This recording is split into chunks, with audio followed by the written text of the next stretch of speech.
Hi friends, எல்லோருக்கும் வணக்கம். நான் உங்கள் ஜே. புதுச்சேரி காவல்துறை மக்களை காட்டு மிராண்டித்தனமாக தாக்குன வீடியோவை இப்போ நீங்கள் பார்த்துருப்பீங்க. அதாவது என்ன நடந்துச்சுன்னு பார்த்தீங்கன்னா, அரசு நிகழ்ச்சிக்கு கலந்து கொண்டு திரும்ப வந்துட்டு இருந்திருக்காரு புதுச்சேரி முதல்வர்.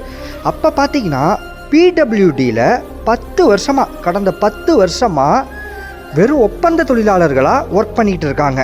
அவங்க என்ன பண்ணியிருக்காங்க, அவங்களுக்கு பணி நிரந்தரம் கூறி ரொம்ப நாளாக போராட்டம் நடத்திக்கிட்டு இருக்காங்க. அதெல்லாம் ஒரு பக்கம் இருக்கட்டும். சட்டசபையிலே முதல்வர் சொல்லியிருக்காரு, சட்டசபை கூட்டத்தொடரிலே சொல்லியிருக்காரு அவங்களுக்கு பர்மனன்ட் பண்ணி தரேன்னு. ஆனால் இப்போ வரைக்கும் பண்ணி தரல. அதனால இன்றைக்கி சாலையில் வழிமறைச்சி போராட்டம் பண்ண முயற்சி பண்ணியிருக்காங்க. அப்படி முயற்சி பண்ணும்பொழுது தான் போராட்ட குழு தலைவர் சரவணனை கைது பண்ண போலீஸ் முயற்சித்திருக்காங்க. அப்போ மக்கள் தடுக்கும்போது தான் மக்கள் மேலே காட்டு மிராண்டித்தனமான தாக்குதலை போலீஸார் மேற்கொண்டிருக்காங்க. எப்படி தான் பார்த்தாலும் அவங்களாம் நம்ம மக்கள். நீங்கள் இன்றைக்கி அரசாங்கத்தோட ஒரு பர்மனன்ட் ஸ்டாப்பு செய்கிற வேலையை தான் தற்காலிக பணியாளரும் செய்கிறான். அப்போ ஒருத்தவனுக்கு அவ்வளோ சம்பளம், இன்னொருத்தருக்கு இவ்வளோ சம்பளம்னு கொடுத்தீங்கன்னா அப்போ இவங்க என்ன பண்ணுவாங்க? அது 10 ஆண்டுகளாக, 1 வருஷம் 2 வருஷம் இல்லை, 10 ஆண்டுகளாக இதுக்காக உழைச்சிக்கிட்டு இருக்காங்க.